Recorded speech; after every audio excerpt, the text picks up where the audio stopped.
Tere! Mind on kuulda ka väga hea. Esiteks mul on väga hea meel, et siin nii palju inimesi on, tüdrukuid just nimelt. Tere, mina olen Miia. Kui ma olen vormis, siis ma olen nooremseersant Aidla. Mina käisin üsna värskelt ajateenistuses, 2 aastat tagasi lõpetasin.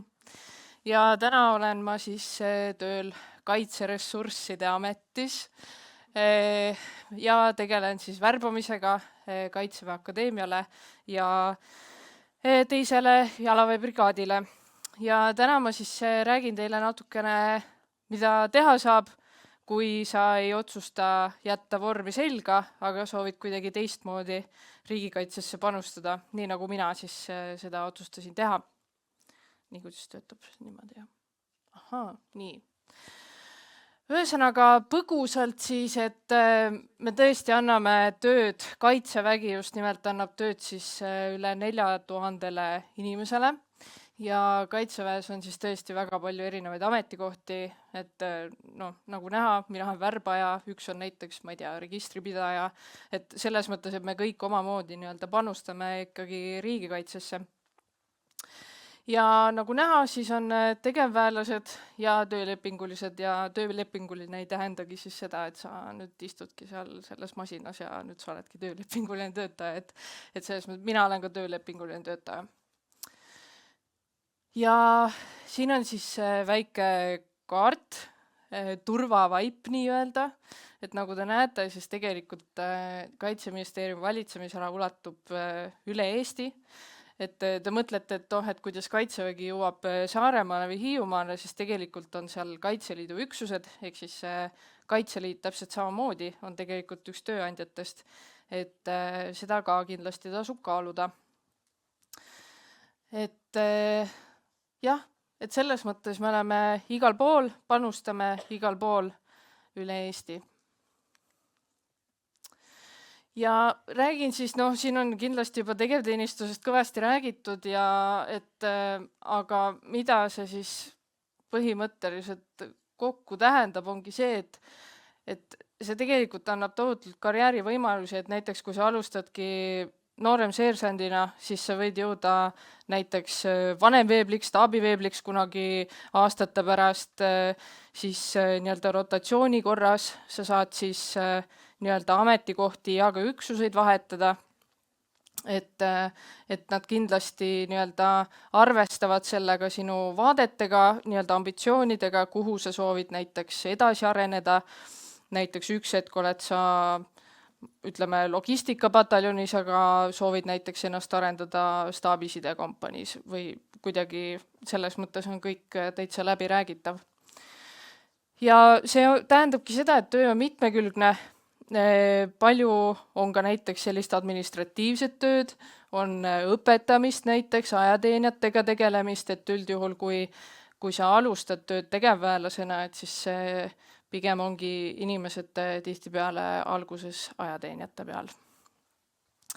Ja muidugi siis me tagame ka kursused, koolitused ja see on täpselt samamoodi niimoodi, et sa räägid oma juhiga, vahetu ülemaga, ütled, et kuule, tahaks koolitada ennast, mõtlen siin, et ma ei tea, võib-olla natuke igav on, et selles mõttes see on täiesti tervitatav ja väga, väga okei. Ja muidugi me tagame ka stabiilse töösuhte ja sotsiaalsed garantiid, millest ma kohe räägin ka lähemalt, et me alati, kui me ise nii-öelda otsime töötajaid, siis me alati ka räägime sellest, et see nii-öelda palk on stabiilne, töösuhe on stabiilne, ehk siis seda ei pea kartma, et umbes, et palk jääb nüüd tulemata, et seda kindlasti ei ole. Nii, ja ühesõnaga sotsiaalsetest garantiidest siis, et tavaliselt on siis põhipuhkus 28 päeva, aga meil on siis 35 päeva, lisaks siis on ka meil 1 päev vaba kvartalis, mida tee, mis tahad selle päevaga, puhka, veeda aega lähedastega, tee mingeid muid toimetusi. No meil näiteks oli just vabariigi aastapäev, siis oligi, et saime oma nädalavahetust natuke pikendada, siis läksime alles 28. tööle näiteks.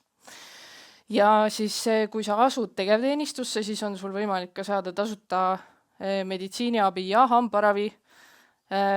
Siis on ka tasuta transport näiteks tõmbekeskustest, ehk siis oletame, et sa asud tööle Tapale, siis igapäevaselt käib buss täitsa Tallinnast ja käib ka Tartust ja Tartust käib näiteks ka Võrru buss, ehk siis kui sa nii-öelda asud tööle Võrru Taara linnakusse teise alabrigaadi, et siis käib ka Tartust kenasti Võrru buss. Ja õppustel oled metsas, anname tasuta süüa, see ei ole üldse probleem. Ja sportimisvõimalused ka, et territooriumitel on kindlasti erinevad sportimisvõimalused ja lisaks siis Kaitsevägi toetab ka 50 euriga kuus.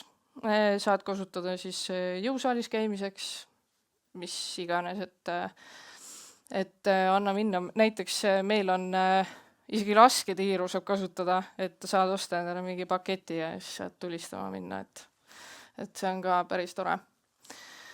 Ja mis see võimalus töö kõrvalt keskharidust omandada, et see on Scoutspataljonis väga teema, selles mõttes, et seal on päris palju teenistujaid, kes on näiteks põhiharidusega ja absoluutselt täiesti okei, väga tore, et ja alati nii-öelda toetatakse ka seda keskhariduse omandamist, ehk siis, et inimene saaks ka selle noorema allohvitseri nii-öelda 2 triipu peale, nagu mul siin.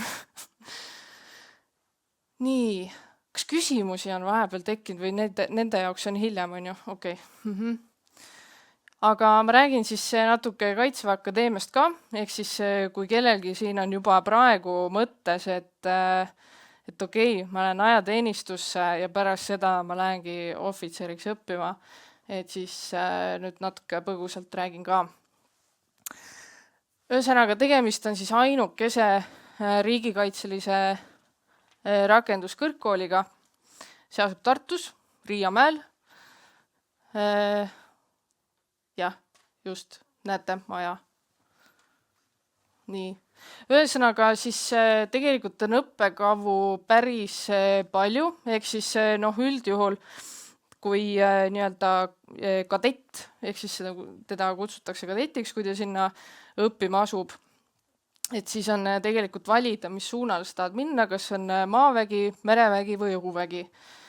Ja mereväe suunal on näiteks üsna vähe kohti, sest et juba ajateenistus on selline, et seal on vist järjekorrad mingi aasta või 2, et see on väga selline, ühesõnaga väga tahetakse sinna minna.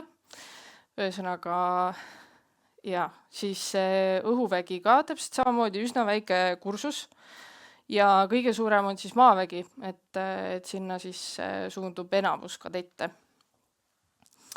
Ja see on 3 aastat, lisaks saad sa siis ka palka õppimise eest, ehk siis tegelikult see tähendab seda, et sa oledki seal õppides tegevteenistuses, sulle makstakse nii-öelda kadeti palka. Ja see raha algab siis 900 eurost ja iga aasta see siis tõuseb 100 euro võrra, ehk siis esimesel aastal sa saad 900 eurot, teisel aastal 1000 ja 3. aastal 1100 eurot. Ja see on muidugi bruto, et maksud lähevad maha ja kõik. Aga ühesõnaga õppekava koosneb ka siis tõesti just sellest, et me õpetame, mina ei õpeta, aga ühesõnaga akadeemia õpetab siis juhte ja see ongi siis põhiline eesmärk, et oleks uued tugevad ja asjalikud juhid meil Eesti riigikaitses. Ja mida see siis tähendab? See tähendabki seda, et sa saad päriselt kõrghariduse, sa saad nooremleitnanti auastme, sul on rohkem valikuvõimalusi pärast selle kooli läbimist ja töökoht on 100% garanteeritud, sellepärast et nii-öelda alguses ongi see, et on rühmaülemaid vaja, ehk siis ajateenijatele nii-öelda tulekski minna siis õpetama esialgu nii-öelda kogemuse saamiseks ja siis juba vaadatakse edasi, et kuhu ja mis. Ja pärast, kui oled kooli lõpetanud, siis algab sinu teenistustasu 1950 eurost bruto muidugi. Ja muidugi metsarahad ka, ma ei tea, kas kapten Nettan juba rääkis ka metsarahadest põgusalt. Ei rääkinud jah? Okei.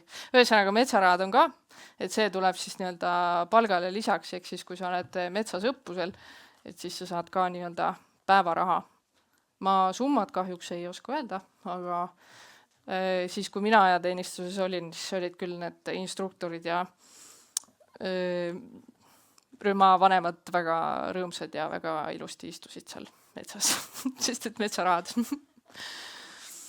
Nii, vot Scoutspataljon on tõesti võib-olla üks põnevamaid üksuseid meil Eesti Kaitseväes. Et seal on tõesti tohutult võimalusi, mida sa saad teha. Ehk siis, no ma ei jõua neid kõiki nagu ette lugeda, et seda on tõesti palju ja et selles mõttes, et kui tõesti midagi pakub siit huvi, et siis jumala eest lihtsalt kirjuta värbajale, leiame lahenduse, et ilmselt ajateenistuse jooksul tekib sul siis selline võib-olla mingi spetsiifiline huvi millegi vastu, näiteks ükskõik mis. Et ainult arutada ja mõelda ja ka reamehena saab sinna minna, et see ei ole üldse probleem. Õudselt tahaks, et te küsiksite küsimusi, aga kui ma tavaliselt esitlusi teen, et siis ma alati küsin vahepeal, et kas teil on küsimusi ja siis, aga okei, pärast siis. Kui sul on kõik valmis, siis me võime alustada küsimustega. Ei ole veel. Ma veel natuke räägin. Nii, no peaaegu, jah. Ühesõnaga, lisainfoks siis, mina olen siis Riigikaitse Karjäärikeskusest ja mina asun üksinda seal Puiestee tänaval muide. Et mitte küll üksi, teised töötajad on ka, aga lihtsalt mina värbajana üksi Tartus. Ja leiad siis meid ka Facebookist, Instagramist, me ei ole seal küll väga aktiivsed praegu, aga selles mõttes võite ikka pilgu peale visata. Ja kõige tähtsam elukutse.ee, seal saate igasugust infot selle kohta, tegevteenistus, ajateenistusse minek, naised, ühesõnaga, lihtsalt kogu info on seal ja alati saab ka minu poole isiklikult pöörduda. Kas ma tegin midagi? Läks kinni? Appi? Nii, kõik hästi jälle. Et minu poole saab ka pöörduda.